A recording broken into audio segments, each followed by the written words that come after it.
Everyone, how you doing today? My name's Kirsty and on today's Bookmas video I'm taking you through the spreadsheet that I have set up to help me organise myself a little bit better in 2024 and basically the system that I'm using to replace my bullet journal.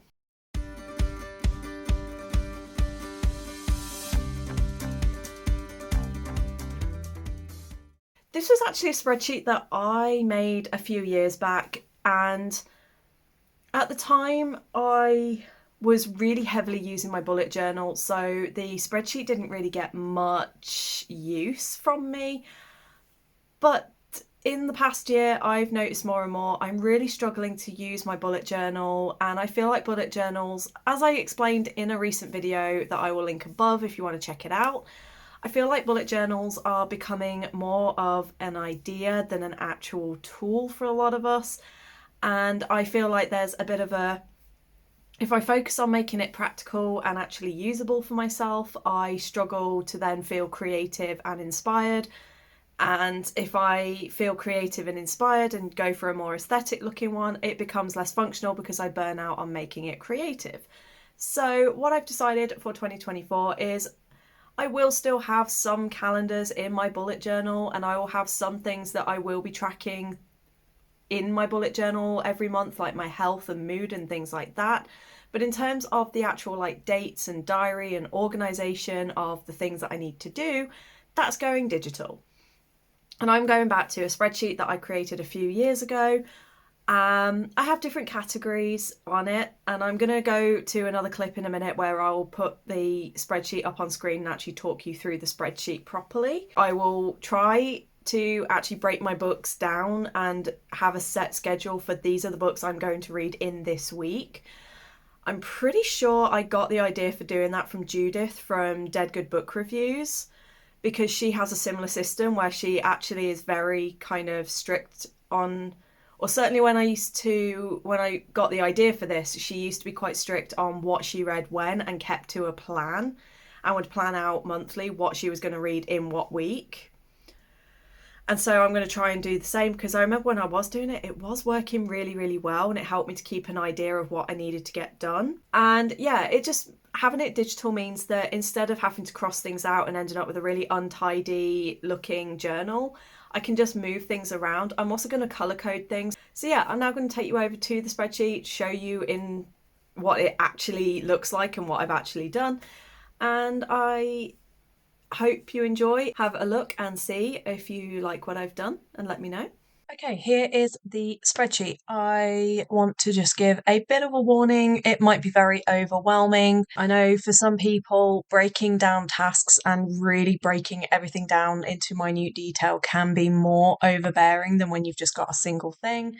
And I find that for individual tasks, doing that overwhelms me. But for my life, I need to break down every tiny little thing so I know exactly what's going on where. So this might be a bit overwhelming. Just please be warned. And as I said, if you see all this and you think that you would like a copy, please do let me know. And if enough people say that they would like a copy, I will do a blank version for you to do as you wish.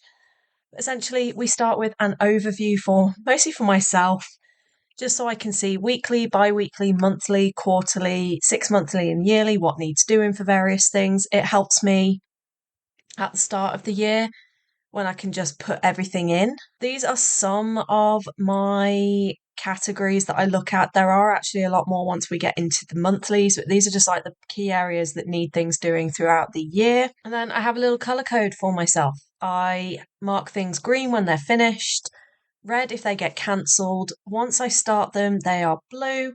And then if it's something that I haven't yet gotten to and I move it to another week, I will then mark it as yellow, so I know for myself that this is something that's been moved. And it kind of gives me that visual warning light, so to speak, of, well, you've already moved this once. Do you really want to move it again, or shall we just get it out of the way? And if it becomes a priority, I then will I'll go like that. I will mark it in bold, and then I know this needs doing now or you're in trouble. So a few of the other button spreads that I've got just on this. I said in my reading journal video that I wasn't going to be doing certain spreads this year with like my calendar of releases, my orders and arcs. That's because everything is here. So this is my ARC tab. You can see I just literally am keeping a note of the book, author, who the publisher is, when I got it, when it's published, and then any notes. And you can see I've done very well so far. I've only got 3 books and they're quite nicely spaced out. Pre-orders is another matter entirely. I told myself I was only going to do 1 or 2 a month. And as you can see, February, 3. And there will probably be more. But I've done pretty well. And just a few shout outs. I've got, even though book 1 was book of the year for 2021. Book 2 was my worst book of the year for 2022. I am still going to continue the Crescent City series, mostly because I want to see what's going to happen next. And this will be the book that decides whether or not I stop reading Sarah J. Maas altogether.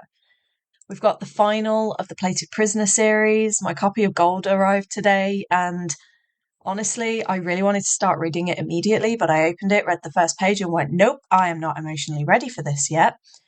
And then we've got a new Casey McQuiston book coming out. There's going to be a special edition of Alice by Christina Henry coming out, which you know is my favourite retelling of all time.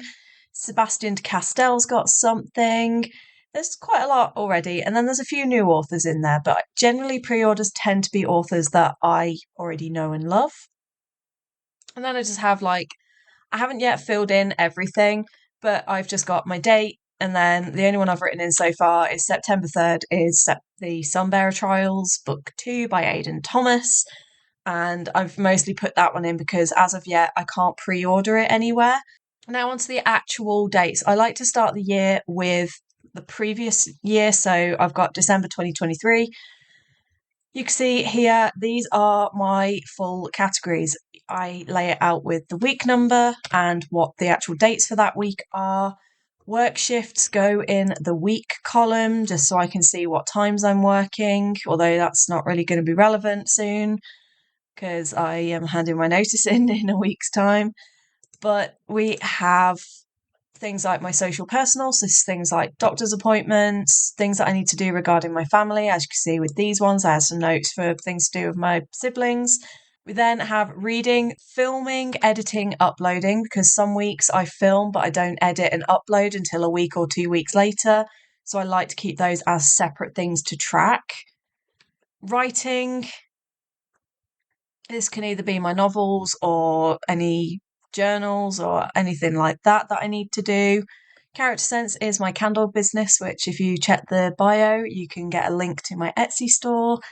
And so I have various things that I want to get done there. Not really this month though. Other income, there's just a couple of platforms where when I used to be a teacher, I've got a lot of teaching resources, so I upload those sometimes and I make about maybe £30 a year off it, but it's just nice to have ideas.